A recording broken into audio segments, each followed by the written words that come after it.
Hello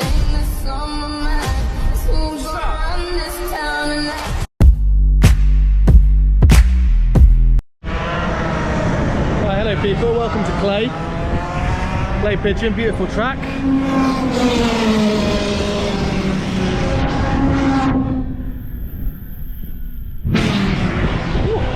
There's some 100 juniors going out at the moment. Was here yesterday, good day yesterday. Best time 41.7. I'm at a loss as to where that pace has gone because I'm not doing anything like that sort of time today. Best time today is a 42.2, so that half a second off what we were doing. I think the track isn't quite as quick, but still quite a lot of time. Here we are, got some friends here. Friends! See if we can try and find some more pace.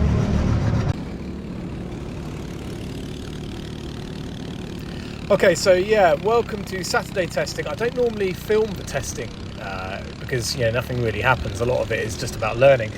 Actually, there's some really cracking racing in today's test, so I'm going to show you some of it, and we can have a little look at the track. We go out at the front of the big crowd of karts.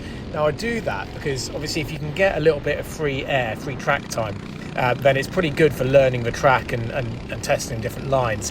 If you're in a big fight the whole time, it's a little bit more difficult to do that. So we're out behind just one kart here. It's the 42 of Simon Fuller, and Simon was very, very quick all weekend actually. He's made some remarkable progress, really, really good. But anyway, let's go for a lap of Clay. So we're over the start-finish line, pushing around about sort of 50-53 miles an hour just at this point here, and heavy braking into turn one. This is Billy's blind, and if you get a slide on like I did just there, you see it's really, really detrimental. The outside of Billy's blind has been really, really slippery, apparently for years. So not great. We are flat through the chicane, and Simon's turn now. Just have a little bit of a wiggle, and we make back the time that we lost at Billy's.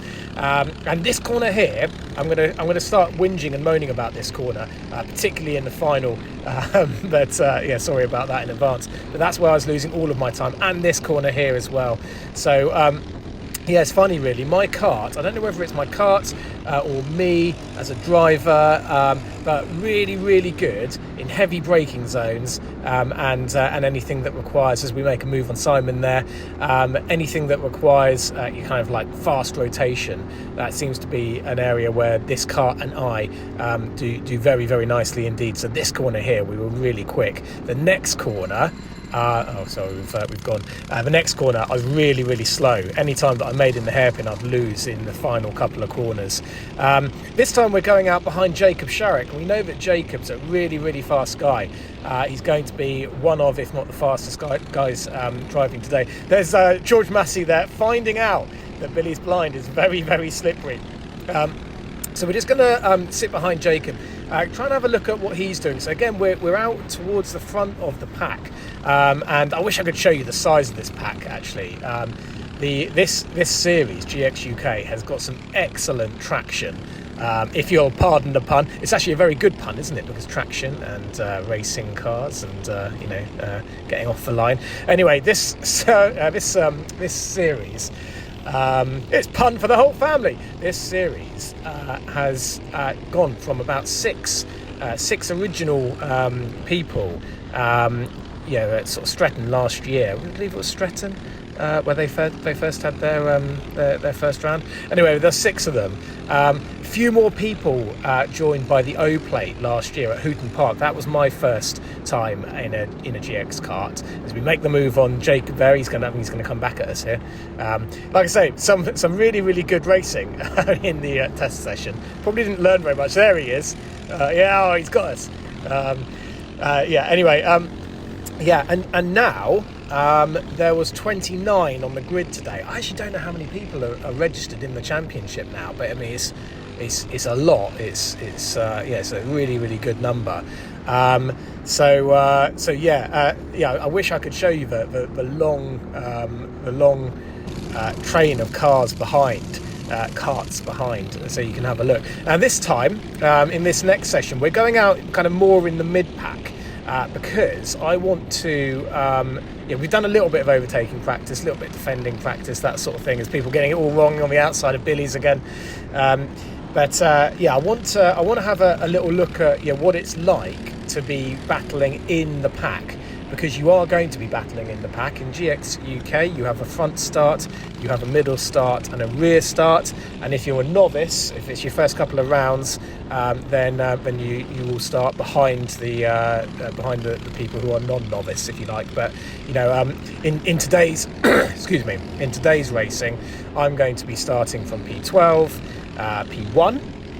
So hoping to make the most of that, and then P21. So it's definitely important not just to know which way the track goes, but also it's really important to know, sort of like instances like this, for example, learning from these two guys here. You got Charlie Furman and George Massey there, who are demonstrating really nicely how overtaking, even if you're up the inside, isn't actually that easy. And Charlie's on the outside here and George is on the inside, but Charlie actually managed to get the cut back. So that's useful to know, isn't it? We're having a good look at this, and not only enjoying what is a really, really good fun little battle that these two are having, but also trying to take some tips from them into the racing. We're going to push George down this straight, which isn't straight, by the way.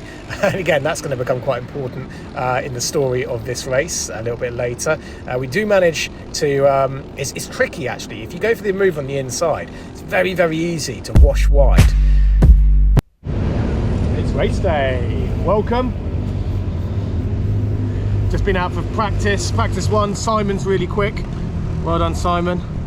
He's just over there, trying not to look embarrassed. I'm not particularly quick. I'm still not happy with my rear. Can't seem to work out how to get it to behave, but never mind. Not feeling particularly confident, but first heat, we're starting P12. See you on the grid.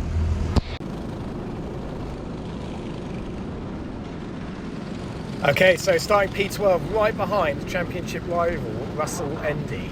And like I said, right in the pack as well. Really kind of muddled in here. Now we're starting on what is technically the inside line. No, sorry, it's the outside line actually, because we've got Billy's there. Someone tries to go around the outside. We've got Simon Fuller on the inside. We go around the outside into the chicane, but Simon and mine wheels just locked together there, and it's super frustrating because it destroys our exit, and we lose 5 places actually. We're up 1 place again. There was a guy who was just ahead of us on the inside. And Russell Endine, who's a championship rival, is now well ahead of us, and also Matty Roberts, who's at this point in the day 6 points ahead of us in the championship. So it's an absolute nightmare.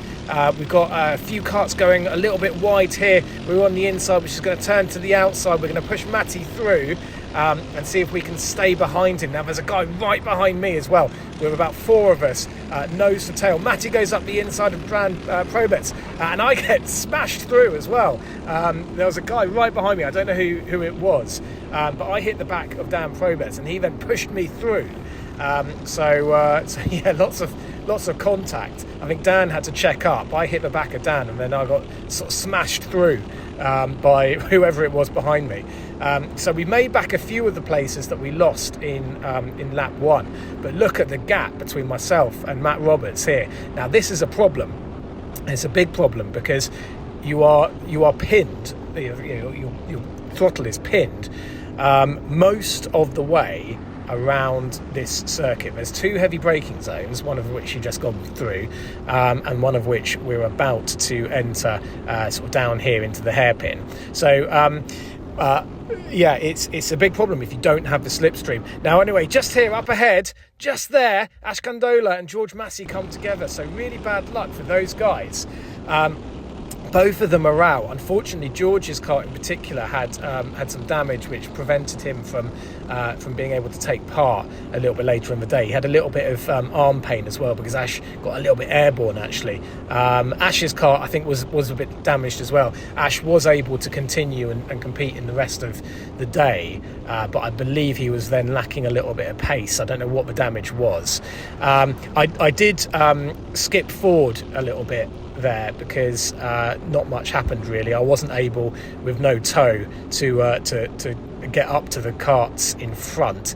This is actually the battle for the lead. You can see there's about 8 of them or something like that, all battling for the lead in a big DRS chain. If you're a Formula 1 fan, you'll know that when Formula 1 cars get within a second of each other, they're able to use the DRS, but obviously if there's more than one of them doing that, then it's impossible to make progress. Anyway, we come home behind the man we started with in P8, so up 4 places, but not ideal. Now this time we're starting P1, so it's going to be really, really important to try and get make the most of this. But Dan Probetz, because the track goes left, is able actually to get the better launch. He got a better launch away as the lights went out, and because the track actually goes left, he was able to get the jump on me. But that's okay. Do you know what? That is actually okay. I've no real problem with this at all, because it means I can put my plan into effect. And the plan is that I'm just going to push Dan away, because we do have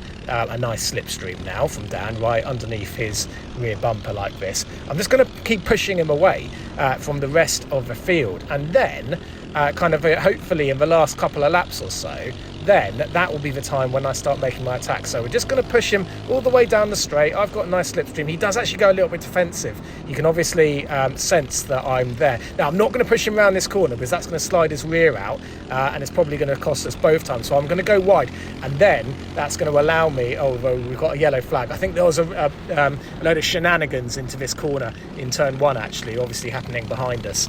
But yeah, I'm just going to keep pushing Dan forward when he's going in a straight line. And hopefully that's going to build a gap to the rest of the karts behind.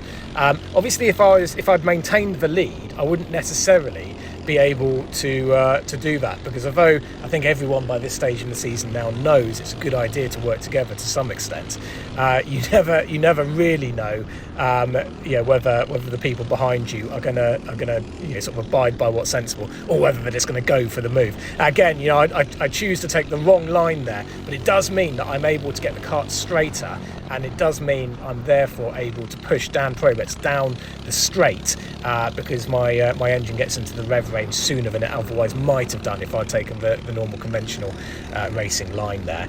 But anyway, you might have noticed that around that corner there, I lose loads and loads of time, don't I? I lose a lot of time. And actually this corner here, though we've taken that corner, the final corner, quite well on that occasion, that was the real kind of my problem areas in this race all weekend really. Now just whilst we're watching the back of Dan and nothing else is kind of like really happening, I was going to say I'm sat in a car park in Chelmsford at the moment. I've just had a McDonald's, chicken nuggets in case you were wondering, and a bacon double cheeseburger. Oh, lovely.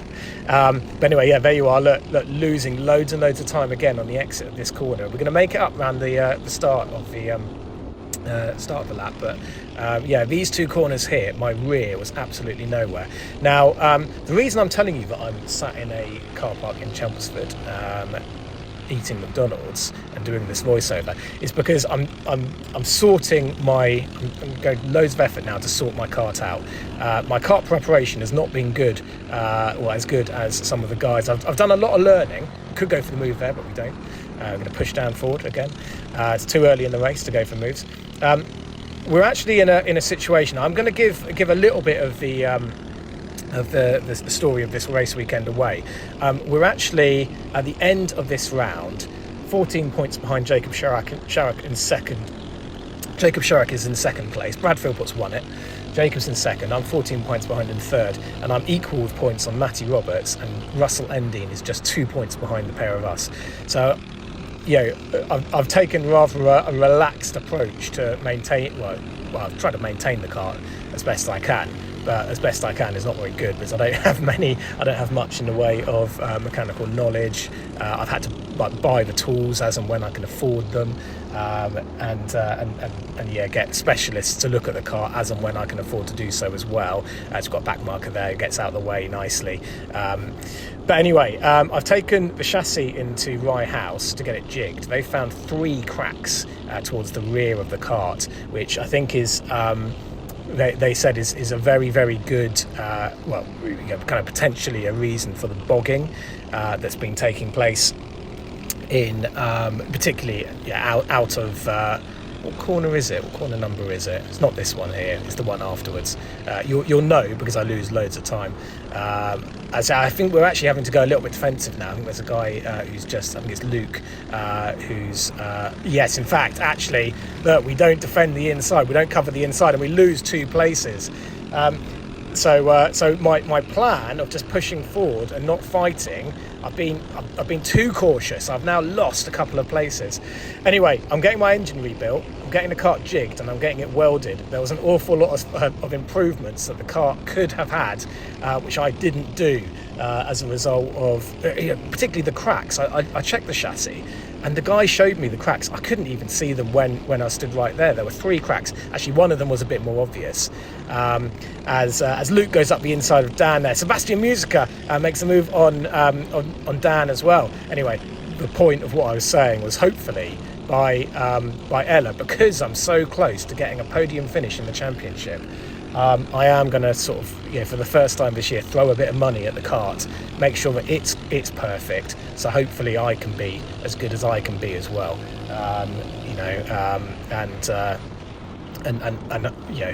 We'll go from there. We'll see what happens. Dan goes up the inside of Sebastian here. They're side by side through the hairpin. Sebastian has to go on the grass. I decide to go around the sausage curb just to make sure that I'm absolutely not going to collect Sebastian as he goes away. And Luke in the lead has a mechanical issue. So we've lucked in a bit there. We tried to instigate our plan. We didn't. We weren't.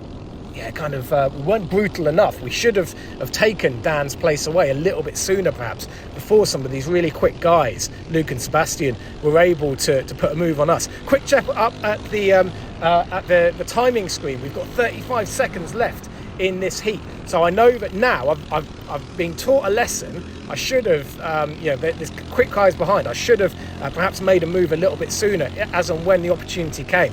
We're going to have one more lap plus the rest of this one. And we do make the move. We go up the inside of Dan here. We knew that we had a little bit of pace just in that corner there.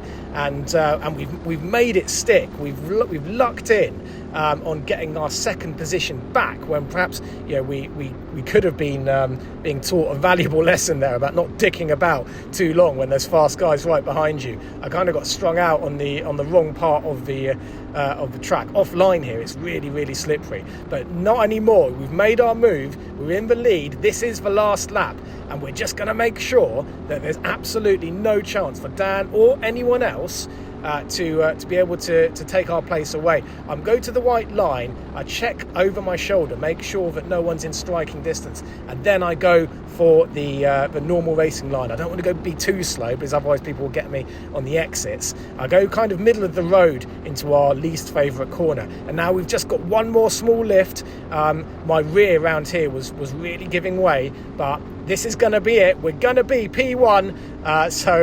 Really, really pleased with that.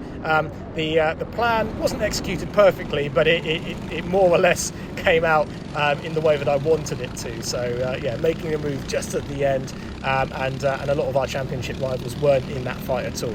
Now this time we're starting P21. We've got Callum McClinter up ahead of us. He's new to the championship. He's got a YouTube video out, so have a look at that. We've got Van Gien ahead, and just here someone on the outside of Billy's gets it wrong, and he goes around. That gives us a few places, and we just knock into the back of Callum there. Sorry about that, Callum. As everyone checks up. Now he's going to the white line. That's the right thing to do. We're going to brake really late into the hairpin. See if we can go around the outside of Ethan. Doesn't quite work out. It would have been very difficult. But Alex there loses the rear, and then so does Ethan. And then that compromises me, and Tyler Nicholson goes through. Now I believe Tyler's actually running Rich Mountain Baxter's, who's Gillard, his beautiful Gillard. Rich is still in the AK paddock, but he's moved upstairs, and he's gone to Pro Karts, the mods. As we go around the outside, of Tyler that gives us the inside line. We're going to have the inside line for the chicane, and that is job done. So I've no idea how many places we've gone up. We benefited from a few people's misfortune at the first corner, and I made a couple of places up as well. We break deep into the hairpin again, and now we're right on the back of Ethan. But we're going to be getting some of this DRS train. Actually, we're unable to turn in there. Tyler Nicholson still harrowing me, still wants my place away. He's made some great strides. He's done a really, really great job of progressing throughout the year. Anyway, as we go down to turn 1, Alex and Ash Gandola are side by side. Alex makes the move there up ahead, so good clean move there from him. It does also back Ash and Ethan in towards me as well, giving me a little bit of an opportunity. And again, you see just out of the chicane, my engine just isn't pulling as well, and it could be the bogging caused by the cracked chassis. It could be the lack of rear. It could be a not terrific or an engine which perhaps could use a refresh. It could be the driver, or it could be potentially a combination of all of those. Anyway, just have a look in between. Look at Alex and Andy Probets there. You can't quite see it, but we'll slow it down. One of the scariest moments of the whole day. Alex goes up and over Andy and destroys his nacelle panel. Ash Gandola shields his eyes from the horror. Remarkably, both those guys are okay. In fact, Alex just continues on. He's able to continue on, and he's only lost one place to Ethan. Andy, I believe, had a little bit of pain in his hand. I think some bruising, but remarkably, as we make the place up on Ash on the exit of the hairpin. Remarkably, both those guys are okay. There is some kart damage, particularly for Asia. I think only for Andy. But look, I mean, it's a scary moment. I know that the camera didn't show the moment of impact. My head's a little bit higher, so I could see. Absolutely no question of attributing blame to any one of those drivers. It's just two drivers who were unfortunately just going for the same piece of track at exactly the same moment, and because these karts are obviously fully open wheeled, these are proper racing, professional racing chassis. If the tyres touch, if the wheels touch in a certain way, it can create the situation where one car gets flipped up in the air. But like I say, absolutely no question of attributing blame there. It's one of those things. This is one of the friendliest and most helpful paddocks I've ever been part of. Oh, excuse me, hiccuping a little bit of a chicken nugget there, just coming up to say hello. Like I say, both those guys just really, really pleased that they're okay. The main thing, but yeah, absolutely no need to sort of attribute any blame for that. Both of these drivers are very fair drivers. I know Alex. I've been racing Alex sort of longer, but I know people who know Andy who confirm that he is a very, very fair and decent and lovely guy to race with as well. So anyway, that was probably one of the more frightening moments. But everyone is okay. I'm really, really pleased to say. Something that's not quite as good is my pace out of the final corner there, and we can see just ahead Ethan is up ahead of Alex, but Alex wants his place back, and Alex goes up the inside of Ethan, and again you see how far behind I was. Really, really suffering in the last few corners of this lap, but I'm kind of like much closer back into it now, and we're currently in 9th place actually, so we have gone up quite a few positions, benefiting from a few people's misfortune there, staying out of trouble, making a couple of moves ourselves, but yeah, look at that, really, really difficult end to the lap with what I'm running and how I'm driving. But anyway, there's a big old gaggle of karts ahead. How many are there? There's 4 there, and then another 2 behind, 6. I think Alex and Ethan are probably going to catch the group ahead. Alex and Ethan were putting in lap times very, very similar to the fastest of the day. So yeah, I think that the chances are, in actual fact, you can already see in the time it's taken me to make this point that Alex is rapidly catching, and Ethan's rapidly catching. I believe it's Jeffrey Johnson in the 20 cart at the back of this group of 4. I think it's Simon Fuller at the front. You know, Simon, we talked about earlier, really quick. He's another driver who's made some outstanding gains this season. Really begun to understand the kart. You know, he's going through the process just like I did. You know, having to go from setting up the kart completely wrong towards a situation whereby he's doing a really great job now with the setup and everything. Jeffrey Johnson won the Macy Cup. That trophy, by the way, is absolutely enormous. It's a brilliant trophy. But we know that he's obviously very quick as well. So again, it's not going to be easy to make a move on any of these guys. We're just going to have to hope, particularly with our sort of lack of pace, particularly towards the end of the lap. We're just going to have to try and hope, I think, that they slow each other down. And Alex goes for the move on Jeffrey Johnson. That almost opens up the inside line as Ethan has to kind of check up a little bit, as Jeffrey's a little bit slow. Again, look at that. I'm just really bogging off and losing loads of time out of the chicane. And again, I'm sure it's the same thing's about to happen. Oh no, actually we get a really good run this time. Well, actually, yeah, just there, look, can you see Ethan's able to drive away a little bit. But I think we're going to get quite a good run around this corner. I don't know if Ethan had to check up, but we get a brilliant run there. We get a clean exit, and Ethan didn't get a particularly good one. He's going to hold position there, and he's going to go defensive. We're going to brake early, and Ethan here thinks that he's got the inside line covers, but we just grab a little bit of extra real estate on that curb there, and we make the move. Obviously, we've slowed down quite a lot in comparison to the 20 kart of Jeffrey Johnson ahead, but we've made the move. And that's perhaps a move where I was a little bit fortuitous. I don't think I would have made that move on my pace alone. In actual fact, I think myself and Ethan did an almost identical lap time, to within a few hundredths of a second. But I think he was faster.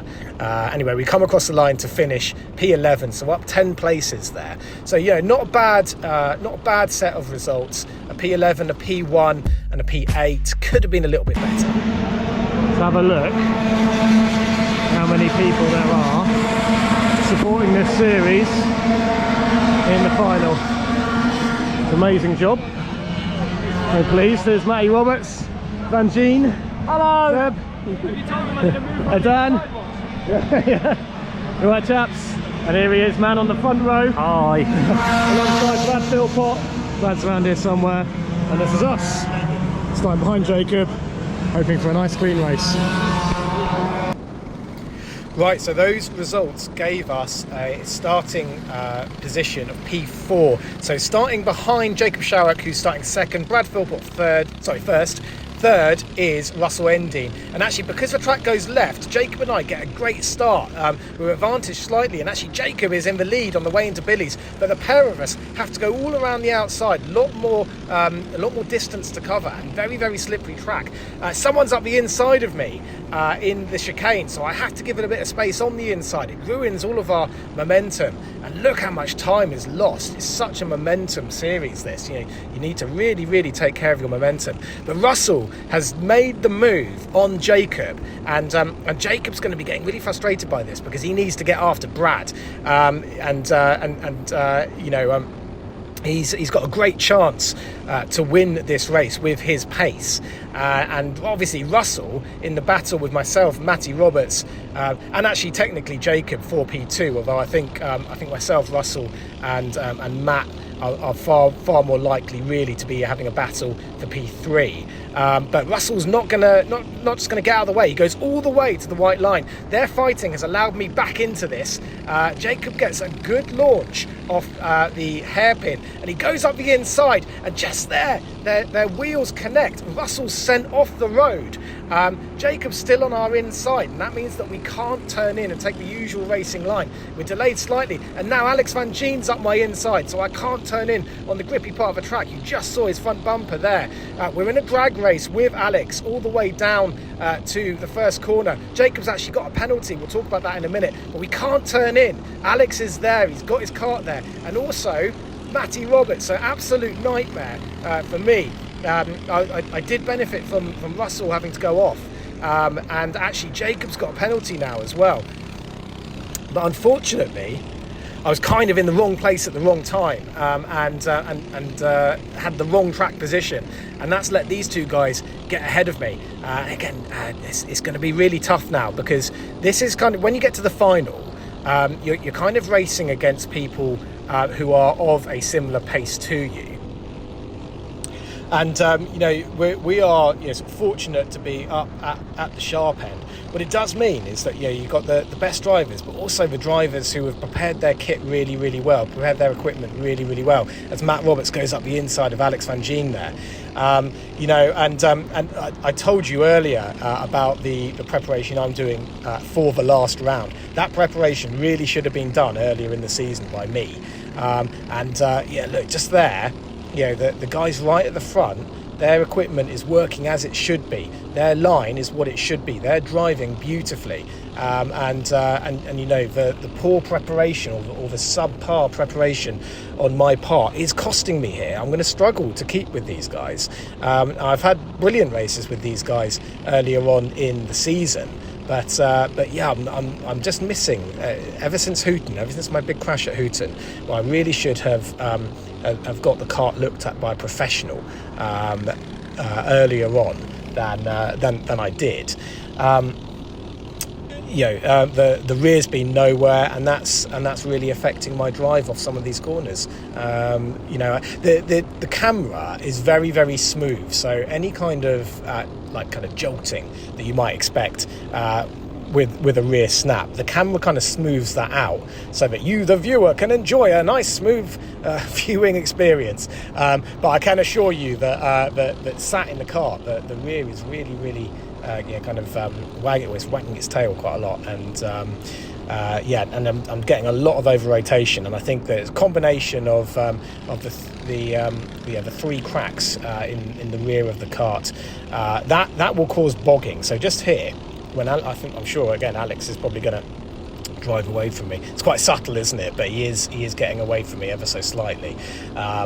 In fact, I think I took that corner quite well that time. Oh yeah, there. Can you see a real snap? And the bogging is as a result of the chassis kind of like flexing a little bit too much under power. Perhaps not doing engine rebuilds as often as I should do. And I know I've made all these points before, but I just want to make excuses. I like making excuses. It's my favourite. Anyway, we're seeing a great little race here. Now, Jacob has actually got all the way back up to Brad Philpott, but just there, he made a bit of a mistake and lost loads and loads of time. A couple of corners ago, he was right on Brad's bumper, and now he's made that mistake. And Alex and Matt are right behind him now, so they're in a three-way battle for second. For the time being, at least, Brad Philpott is free. He is released to drive his own race and not to worry too much about Jacob. Now, what are Matt and Alex going to do? Are they going to fight Jacob, or are they going to push him up towards Brad and the four of them be in a fight for the lead? Well, let's see. So far, they're all behaving quite well, aren't they? They're just pushing Jacob up towards Brad again. I would say, you probably saw, well, you might guess because I did this with Dan Probetz at the start of Heat 2. It really, really does pay to do this. I've dropped off the toe here, so I'm getting no toe from these guys ahead now. My only chance is to drive better and stop losing the rear the whole time.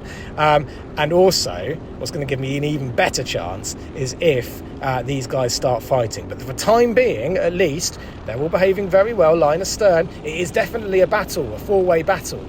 now, isn't it? Rather than the two-way battle it was earlier, the one-way battle it became for the lead, with Brad just circling on his own. But now it's absolutely a four-way battle, and I'm just dropping off these guys ever so slightly, bit by bit, every lap, particularly in the last sort of 2-3 corners. That's where I'm really beginning to lose time. I know Alex has had a little look behind and knows that I'm no particular threat, but it's started to happen.